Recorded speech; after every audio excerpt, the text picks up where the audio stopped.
It is 12:15. I'd like to call to order the City of Las Vegas Historic Preservation Commission for this Wednesday, January the 25th, 2012. Please call the roll. Member Bellis? Here. Member Hodge? Absent. Member White? Absent. Member Clay? Present. Member Wright? Absent. Chair Stobel? Here. Member Veltman? Here. Member McMillan Arnold? Here. Member Levine? Here. Member Beck? Here. Member Hotchkiss? Here. Member Millen? Here. Member Courtney? Here. We have a quorum. Great, thank you. Has this meeting been properly posted to meet the open meeting law requirement? Yes. Item 3 on the agenda, public comment during this portion of the agenda must be limited to matters on the agenda for action. If you wish to be heard, please give your name for the record. The amount of discussion as well as the amount of time any single speaker is allowed may be limited. And there will also be additional time before with the commission votes. We will hear public comment. Now, item 15 on the agenda, third public comment period on items that are not on the agenda but are limited to matters within the jurisdiction of this board. Would anybody like to be heard at this point? Hearing none, we'll move on to item number 4 for possible action. Approval of the final minutes by reference of the regular meeting of December 14, 2011. Look for a motion. Motion to approve. We have a motion from Minutes. Commissioner Arnold, and we have a second. Any discussion? Any comments? Hearing none, all those in favor say aye. Aye. Those opposed? Motion carries unanimously. Item number 5, final report of the Architectural and Arts Society of Las Vegas regarding the Historic Preservation Commission, the Centennial Legacy Grant that was a funded project. The project was Atomic Vegas, a celebration of mid-century modern lifestyle and design that was held in October of 2000, held successfully in October of 2011. Who is here to speak for? Please identify yourself. Yes, my name is Caroline Muse Grant. I was the founder of ADAS. We've been in business about 6 years. And this past year was our second event relative to mid-century modern architecture and lifestyle. And it was a booming success, not the least part in which was to Mr. Uncle Jack there. But he did a bus tour for us, and I have the brochures. I think that David sent you a photocopy, but I have some if anybody's These would be great. interested. Thank you. Yes. And if you want to pass those around, if anybody's interested, they came out quite nice. And we had a very successful event, and we were pleased with the response that we got from our attendees. Do you need others? One more.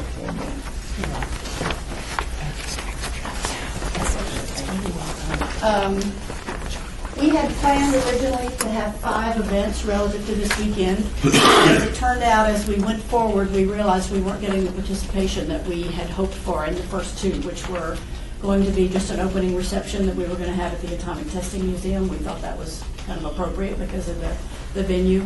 And we were also hoping to have a homeowner seminar for mid-century modern homeowners. Basically the care and feeding of those properties. And I do think that this coming year we intend to have this event again, and we're going to stage that a little bit differently and plan it a little bit better because I know that having talked to a lot of the homeowners, they were interested in that, but we just couldn't get it to gel at this particular time. So we opened on Friday evening with a reception at the Wholesome Lofts. We had a 50s fashion show, we had a raffle, we had some vendors that came with product from the 50s, like Tupperware and Avon, and just very interesting things, wallpaper and fabrics that were very common during the 50s and 60s. We had a lovely dinner catered by Lola's there at Wholesome Loft.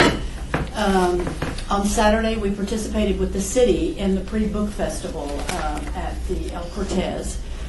We sponsored one committee on architecture, and let's see, we had architect Kirk Carlson, we had Dr. Tracy and Dr. White from UNLV, and Mary Margaret Stratton, who considers herself an architectural preservationist, too, is very knowledgeable about this style of architecture. So we participated in them with that at the El Cortez, and then that was all followed up by a reception at the Morelli House, which we made a contribution to for that. And then on Sunday we had our bus tour. For the second time we did a 4-hour bus tour around the mid-century modern neighborhoods. Jack is very knowledgeable in that area, and he did a wonderful job of emceeing the bus tour. And it was just enjoyed by so many people, and everybody tells us this is from this year and last how much they enjoyed it and how much they're looking forward to the next one. So we're planning to do this again next year, and hopefully even have a few more events. Jeff, you want to add anything? I'm sorry, Uncle Jeff, you want to add No, it's actually the fourth series of bus tours, and I'm really glad that we've done them in conjunction with ADAS. They really helped with organizing, putting the whole thing together. The year before, I was on the whole overall committee. This year, I was only responsible for the bus tour. You can see them from the map in the brochure where we went, and my friend Mark Adams from the website Vegas Today and Tomorrow did the mapping for us and put the brochure together. So anyway, it was a great event. We had a full bus. We went through most of the 50s, 60s historic neighborhoods. Scott Shadys, McNeil, Glen Heather, off into the historic downtown John S. Park, off into Paradise Palms, which is in the county. The area surrounding the National Golf Course at the behind the Boulevard Mall. We started and stopped at the Boulevard Mall. Invited everybody inside to see the photo exhibit that Brian Paco Alvarez from the Las Vegas Convention and Visitors Authority had put together. That's been in the mall since October. I believe it's due to come down right now if nobody's seen it. Some really great examples of the photography that the Convention and Visitors Authority has always done for us with the News Bureau. Right? Anyway, it was a great event, and we really appreciate that the Historic Preservation Commission was able to help us with the funding. Absolutely. I'll just reiterate one thing that I said to you guys when we met I met you in the fall, I believe it was in August or September, I can't remember. When we decided to do this the first year, we mentioned it at a social event that we had, that we wanted to do this mid-century modern weekend, and the reaction from those in attendance was like shock and awe. It's like, well, we don't have anything mid-century. Las Vegas doesn't have any of that, So, well, we looked at it as an educational tool to let people know we do have these neighborhoods and they're worth saving, and we want to participate in that. So that's our goal. Any question, Commission? Just what's the status of the funding for this for this year, I guess? Have we already approved the money? Yes. Okay, Yeah. how much was that, just a recollection? The total amount that VHPC received, $75,000 in addition. For the... Oh, it was. We'll take that. It was 5,000. Okay, great. Yeah. That's what we allocated for this coming year, or for this year. But with this past year. For the they have not come back for another grant request yet. Okay, will you be doing that? Yes, we will. Thank you. Any other questions? If not, thank you for putting this on. Thank you It was so really much. a great addition to the committee, to the city's cultural activities. We appreciate your interest and your support. Thank you so much.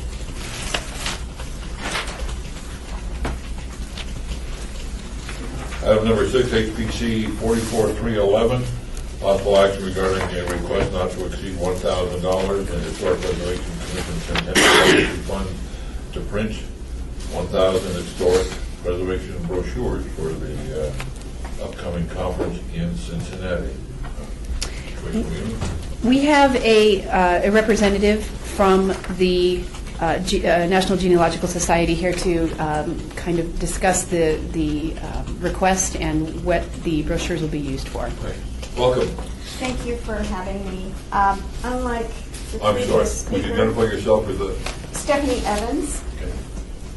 My husband and I have lived in Clark County for 32 years. And in May, I graduated with an MA in U.S. History from UNLV, where I am applying for admission to the PhD program. But I'm also a genealogist. And in that role, I serve as a national director for the National Genealogical Society and represent nearly 9,000 members who live in the U.S. and another 800 or 900 that live internationally. The NGS mission is to, quote, serve and grow, actually, the genealogical community by providing education and training, fostering increased quality and standards, and promoting access to and preservation of genealogical records, unquote. One way we promote our mission is by hosting an annual conference. And for the first time, the NGS is going to have its national conference in Las Vegas, May 8th through 11th, 2013. And it's the same month when Nevada observes Historic Preservation and Archaeological Awareness Month. I am the NGS conference chair.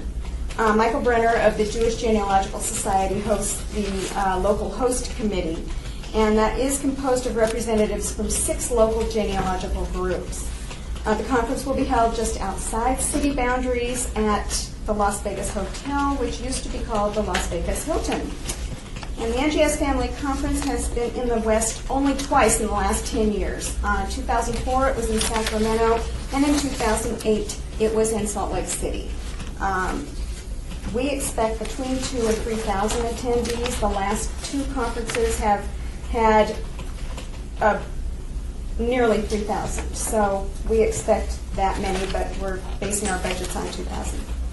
This past May, on the last day of the NGS 2011 Family History Conference in Charleston, South Carolina, the NGS president announced the conference city for 2013. Attendees were thrilled. They were surprised. Some were also perplexed, a little unsure about what a conference in Las Vegas could teach them about their Eastern or Southern or Northern families. The conference theme speaks to their doubts.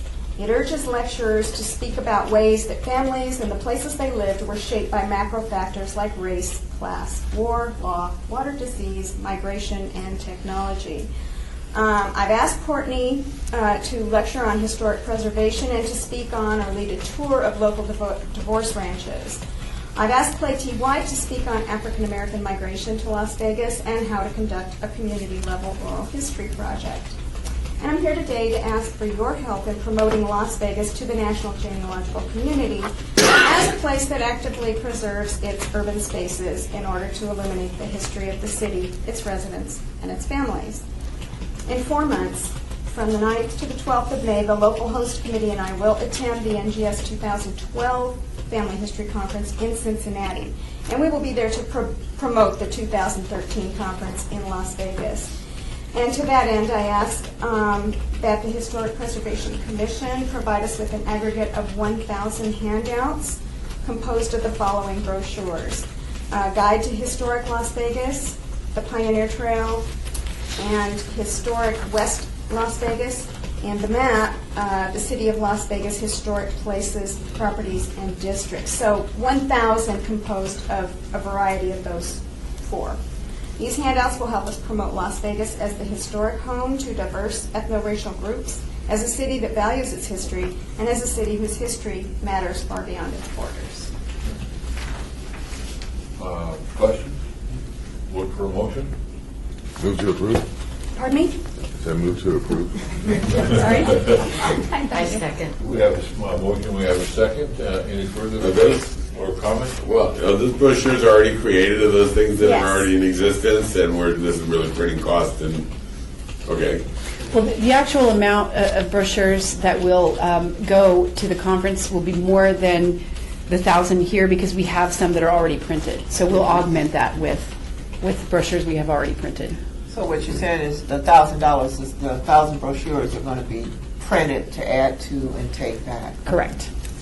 I'm abstaining from the vote because I know her, and so of course I'm all for it, but go ahead. Yes, that was Backwards definitely- abstain. Mr. Lewis? Yeah. Just because you know somebody doesn't necessarily mean you have to abstain, does it? I mean, anybody can abstain, but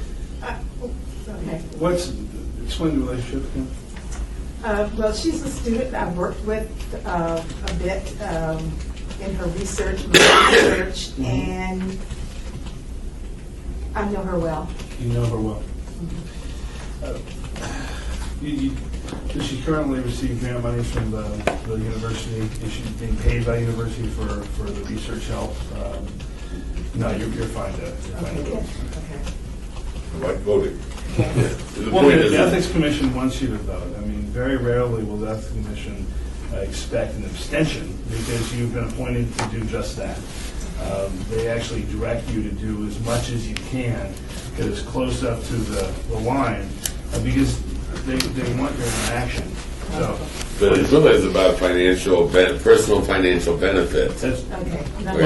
Because the same question came up like with what we talked about with Lynn when I was doing the bus tour. I voted on that, but I didn't benefit from it other than name I recognition. think the nice thing or the positive thing that was appropriate is like if you feel you need to acknowledge some sort of relationship, that's fine. The more transparency, the better. And I think a lot of us are parts of lots of groups. Yeah. And so, but as far as having any financial or here's an easy test. If you would be embarrassed to show up on Channel 3 News, right.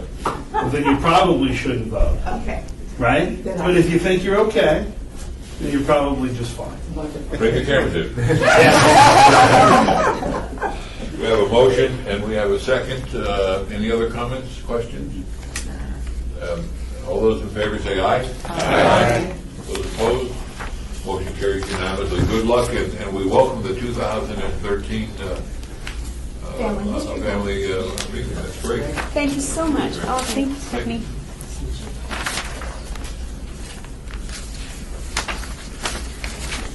Item number 7, which is HPC 44313, for possible action regarding topic of the Historic Preservation Commission newsletter, Historic Connection.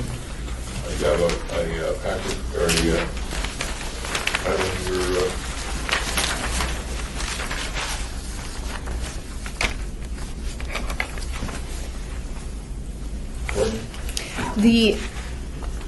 Please refer to the outline that is attached to the staff report. The deadline for any articles, should a commissioner volunteer to write any, would be March 12th for distribution in April, at the end of April, early May. The lead article suggested for this issue is the year of the museum, because we've had so many museum openings recently and will have this year. But that is not chiseled in stone, so I thought it was kind of a nice theme to carry into the Historic Preservation Month as well. I'd like to help you write the African Americans with Applicant article. Fabulous. Thank you. question on the remaining bios. Is that the order of their appointment to the board?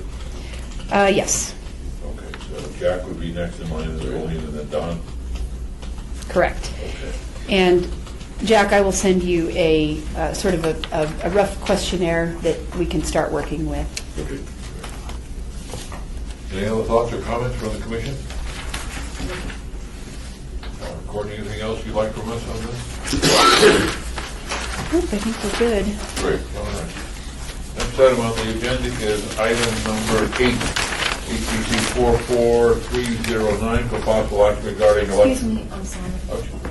Item number 7, it was scheduled for action, and we didn't take a motion on that. All right. Move for approval. We have a motion, Second. and we have a second from Commissioner Wright. Further discussion? All those in favor say aye. Aye. Those opposed, motion carried.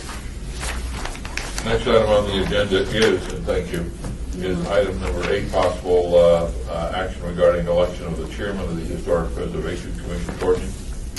Per the HPC bylaws as amended in August of 2011, the terms of the office of chair are as follows. The chair and vice chair shall be elected biannually at the first regular meeting in January. The chair and vice chair shall be elected by a majority vote of the entire commission. The term of the chair and vice chair is 2 years, and no commissioner may serve more than 2 full consecutive terms as chair or vice chair. The duties are of the chair is to act as the presiding officer at all regular and special commission meetings unless he or she is incapacitated or unable to attend a meeting for any other reason. The chair may appoint an ad hoc committee, essentially to conduct work on a specific topic or activity for a specified period of time. Such subcommittee shall report to the full commission at a regular meeting as deemed necessary. Chairman Stoddall has served 2 full consecutive terms as chairman of the HPC. Staff is requesting the HPC elect a chairman from the sitting HPC to serve a term of 2 years. And the process is we would take nominations and then vote. Correct. Do we, any speeches or? First of all, let's, Dorothy is not here. Dorothy, is she eligible for? Correct. That's the next item. Oh, to be chairman? Yes. Yes, okay. Are the 2 terms that Chairman Stoddall served, were they prior to the adoption of the bylaws, or? No, concurrent? the bylaws language is consistent, right? So that did not change. Is there a punishment if we ignore the bylaw? Only me. Can we amend the bylaws? Can we- Well, the 3 things in order. One, we have our other bylaws, and I think that we need to follow at this point. 2, they can be amended. And 3, no matter, I'm whether I'm on this board or chairman of this board or sitting over there as a visiting person, I'm going to be active in there used to be a term limit on this board for the members as well. And the city council deemed that term limit was not appropriate for this group. Dorothy has served and brings some fresh energy into the presidency. It's also bring you get to do that, and I'm always excited about the power that gavel gives. So I look for nominations. Who's not here? Mayor, would be great. Yes, I think so too. All right, we have. Are we nominated? Is Dorothy interested? I'm allowed to. I don't know. When I emailed her to let her know about the election, she said that she thought it would be good to have somebody new as well. So I'm guessing she's probably not. There is not a tradition. There is some historical precedent that her late husband was the first chairman of the Historic Preservation Commission.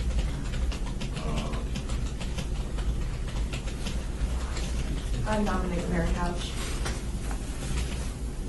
We have a nomination and we have a second for Mary House. I'll second. Do we? I'll second. Okay, we have multiple seconds. Do we need any additional? Attorney Lewis, I'm making this up. So, are there any additional names we want to put on the ballot? I'd still like to put Dorothy on the ballot. Mary's not here either. Wait till they see what we've done. Excuse me, can we take a vote first on Hodge? Well, I'm not sure. The process, what I'm trying to do is see if there's any, who wants to be the nomination to be on the ballot, and then a vote. That's right. It varies from board, if you will let me, Chair. It varies from board to board.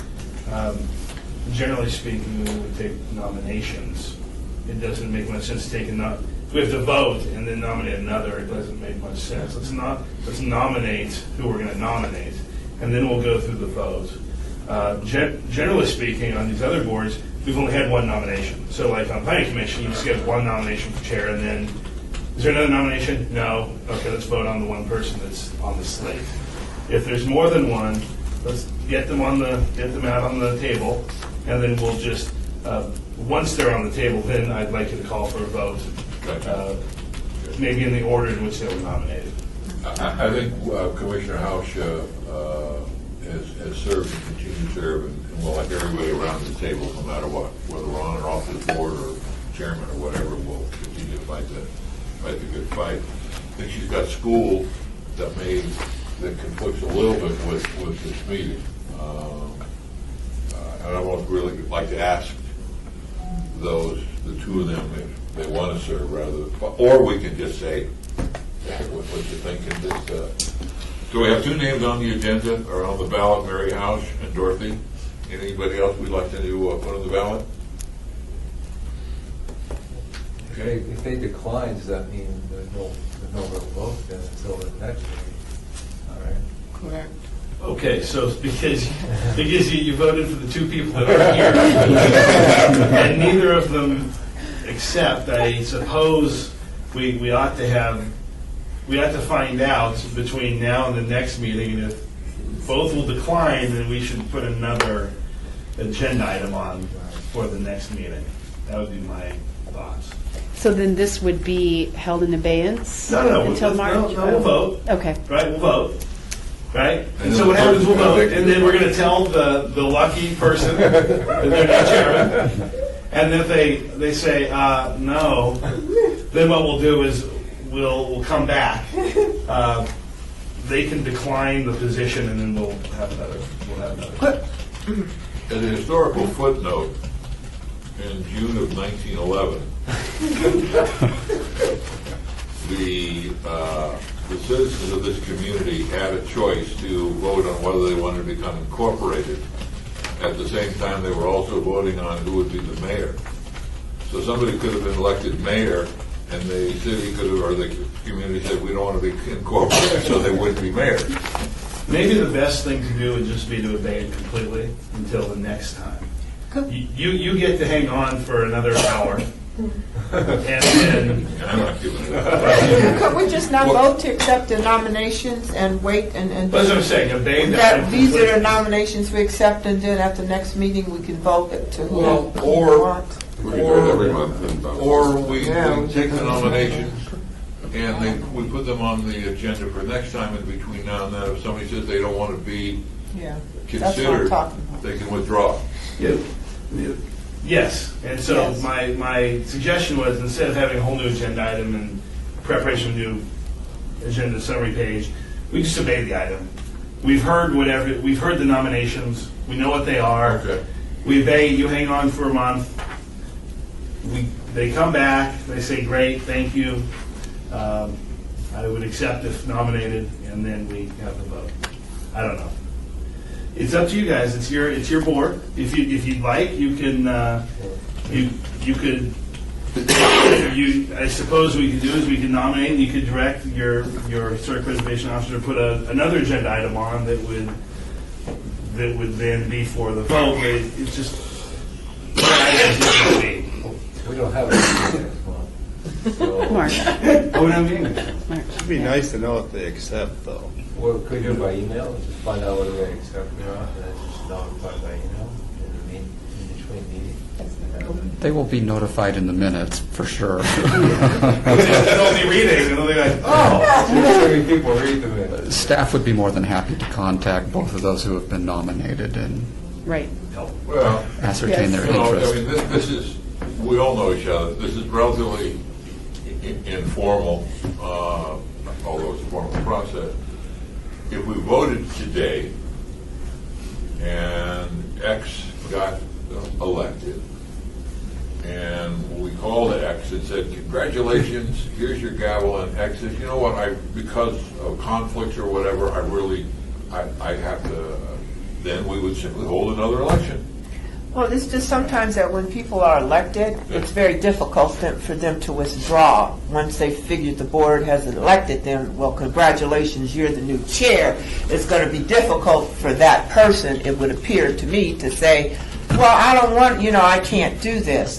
I don't mind holding it off till March and using the two nominations. If the board is so strong with these nominations, then we'll hold it off and do it in March. No problem.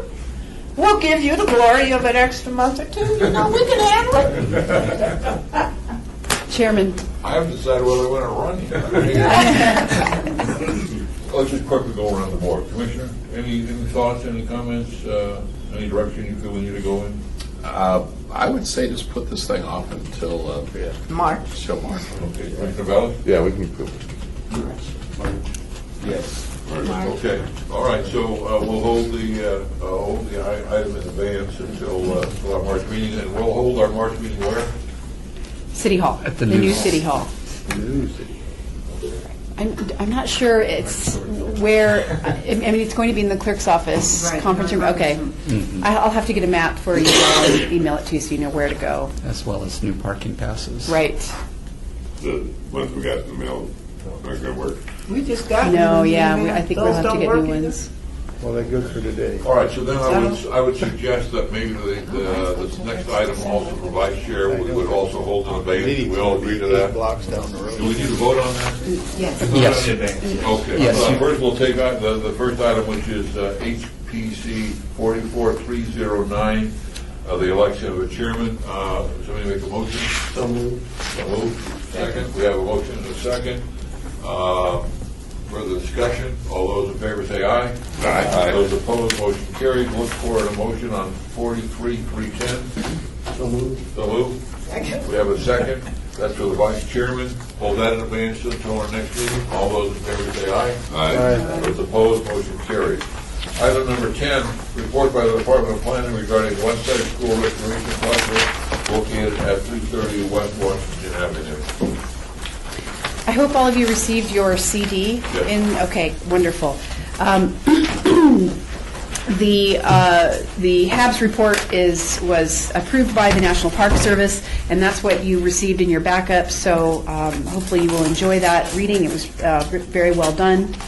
The early development of the Phase 2 design for the West Side School rehabilitation project is still ongoing, and we have not yet received the final draft of the master plan, but we expect that either late this week, so I guess tomorrow or early next week. So we're just working on a couple of very minor items.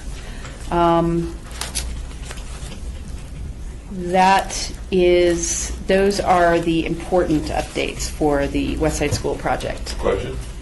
I have a comment. Please.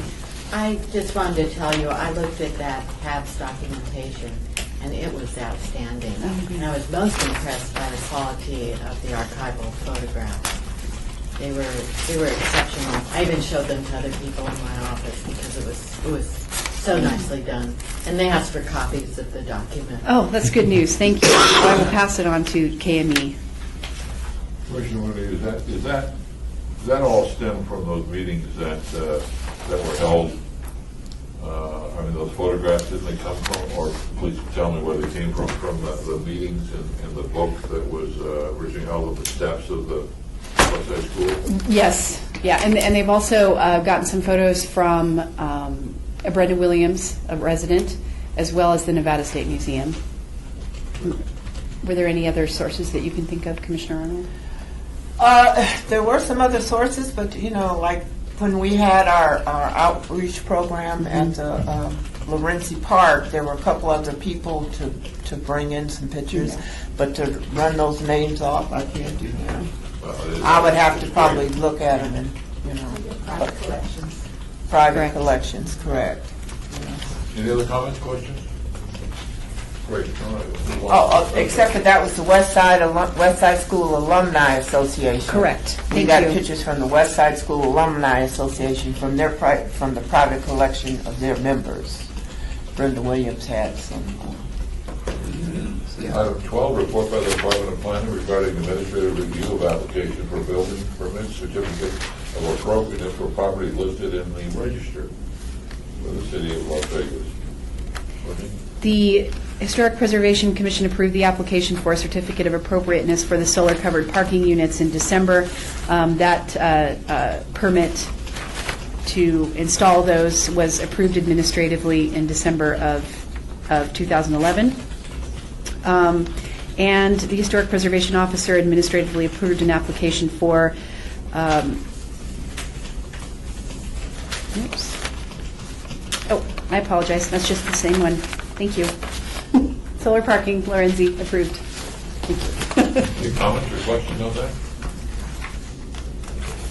Next item on the agenda is number 12, report by the planning department regarding the historic preservation month activities. So May is Historic Preservation Month. The Nevada State Historic Preservation theme for Archaeology Awareness and Historic Preservation Month is the 150th anniversary of the Homestead Act. The National Trust for Historic Preservation hasn't released their theme yet. As I mentioned in an earlier item, I was thinking that maybe we could do something with the museum openings, and so that would be the Mob Museum, the Neon Museum, and the Nevada State Museum, and possibly have some small events at each thing, or encourage tours or meetings, or, I'm just kind of throwing some things out there, looking for ideas. The activities that we typically have every year are the Historic Preservation and Archaeology Day, which that's kind of what I'm thinking we would do, the tours or other events. We sort of have a State of Historic Preservation in Las Vegas meeting every year, but we don't really call it that, and I'm thinking that might be a new way to focus that meeting. And this is where I was looking to have this meeting at one of these institutions. Once they're open, it might be kind of fun to either do something at the Mob Museum or the Nevada State Museum. I know parking is an issue, or the fee to get into, not parking, but the fee, because they would have to pay, attendees would have to pay. Okay. I thought in your email you had said that you didn't have free passes to the museum. Yeah, but that doesn't mean that there's a fee. I just didn't have a physical free pass. Oh, okay. But as long as if it's decided to do it at the Nevada State Museum, and there are two other legitimate museums that consider besides that, then you would just have to make sure it doesn't coincide with an event at the Springs where they can eliminate all parking. How many people would you be anticipating? Well, we normally get about 15 to 20 participants in these events. I'm guessing if we had some events at the Nevada State Museum, the Neon Museum, and the Mob Museum, that we would have a much more, we'd have more attendees. And we would market this maybe a little bit broader than we have in the past. Will the Neon be open by then? If we can get Nevada Power Nevada Energy to move some conduits, it might be. Might be. Is there a meeting room there that's big enough? 15 to 20, no, probably more like 10 to 15. Where would be anticipating upwards of 30 to 50, or right in that range? Well, for the meeting, probably not. Probably not that many attendees. Okay. The meeting's usually not as well as attended as the tours or other events. So, probably no more than 15 for the meeting. Well, the State Museum is a great facility with parking, and being able to go up there and come in would make it, the Mobs, it would be a great place to visit as part of the tour. And I'd almost recommend holding the meeting at the State Museum. We don't have a date yet, though, right? Right. And we can work with you on that. All right, well, we'll tentatively say okay until we see a date, and then we'll just go, can't do that. Well, we ought to get a date as quickly as we can, because Correct. it fills up pretty quick because everybody else is doing things as well. No, we're just talking about the meeting, not the annual, or is that, wait. Right, the meeting. But it would be nice if it could be with a tour or free passes or something. I'm not, I mean, if we can't get free passes, then perhaps in the past the Centennial Commission has paid for some They of could that. get into the museum for free. I just didn't, I thought you meant physical. I just don't have the physical, like a piece of cardboard saying, free admission. That's all I meant. Okay.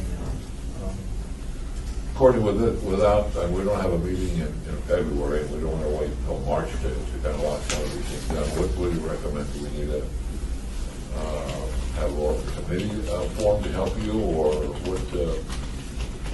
I think, I'm getting some good direction.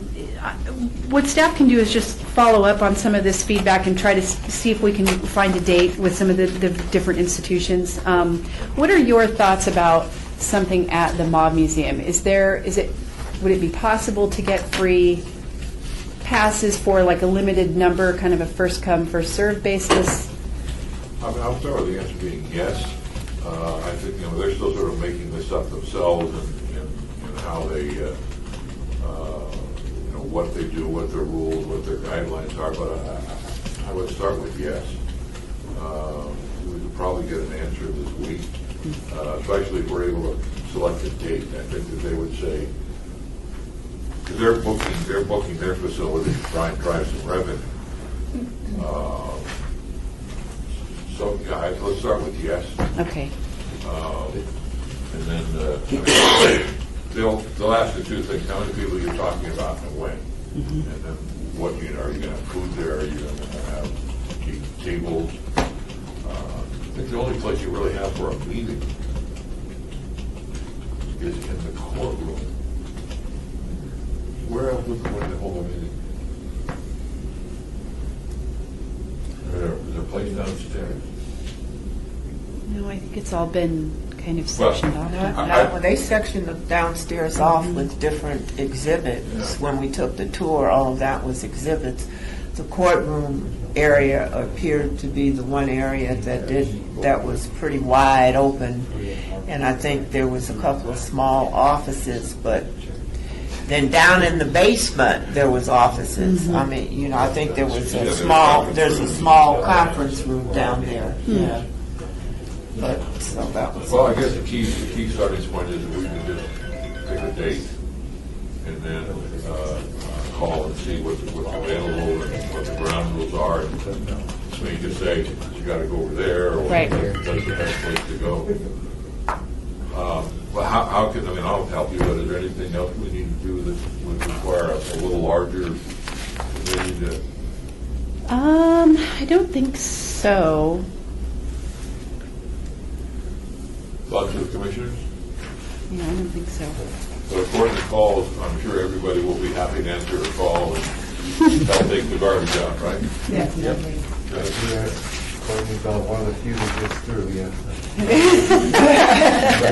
We are at your beck and call, so whatever you need us either to find something out for you or to coordinate something, please call. Okay, at the March meeting, if you could think about some awardees for the Historic Preservation Commission Annual Awards for Excellence, that would be very helpful. And the categories are?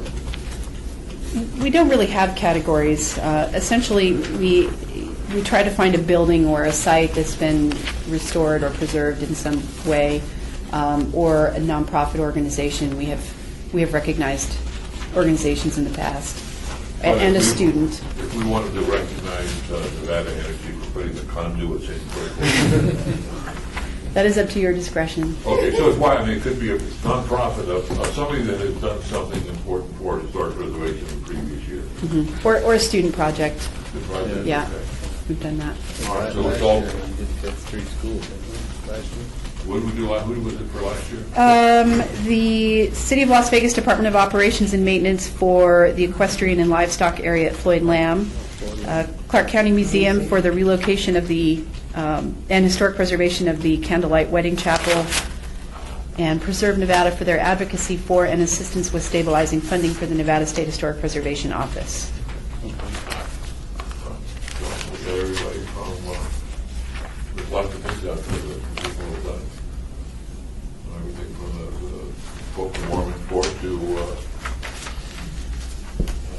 the Atomic Vegas. There's a lot of stuff that's being done out there. So we can put our thinking caps on and see what we want to do this time. All right. Anything else you'd like us to do for the March meeting? Nothing I can think of. I'd just like to remind you, you have a month and a half to create as many ad hoc committees as you like.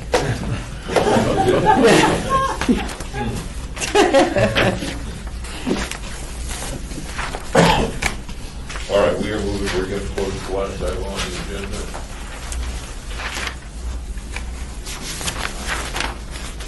Are we doing the parade again? Oh, yes, the parade The proclamation brochures, yes. First, we're item 13, report by the planning department regarding our latest budget. There was only one item to report. $29.10 was paid to the National Trust for 2 copies of Basic Preservation, what every board member needs to know, which is what we use for new commission orientation. Questions?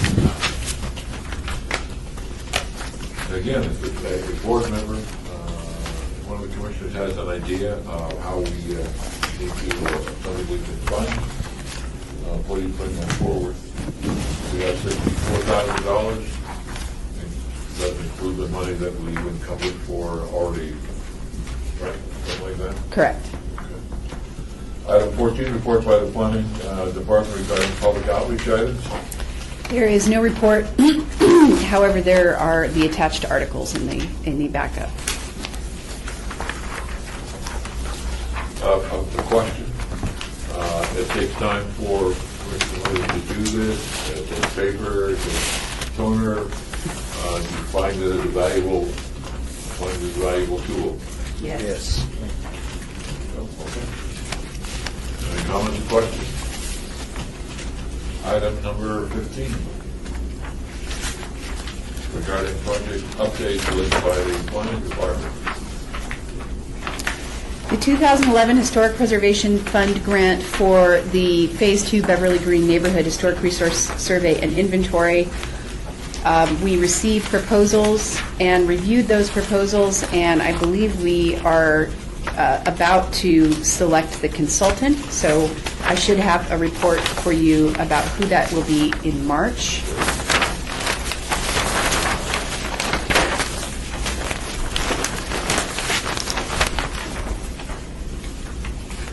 And the Morelli House, I believe I promised you an update in January, but I haven't heard anything back yet. The Nevada State Museum Board voted to support the nomination for the Morelli House to the National Register at their December 2nd meeting, and SHPO tells me that we may not hear anything back until March or April, so I will let you know as soon as we hear from them. All right, questions?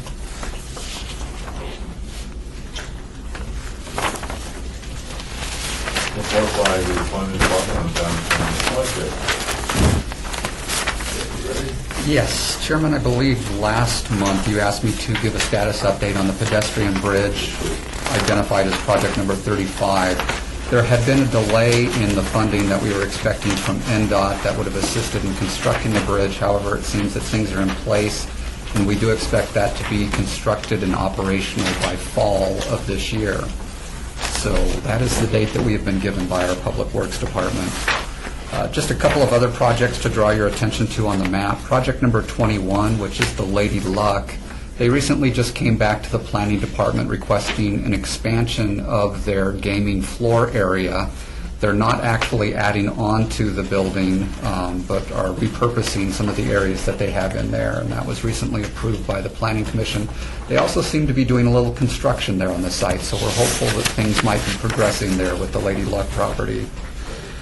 Let's see, I think I talked about project number 63 last time. The Immigration and Customs Enforcement Building had originally been approved at 5 stories. They came back to the Planning Commission in earlier this month with an additional 5 stories to the building, so that will now be 10 stories, and that's just immediately south of the federal courthouse there.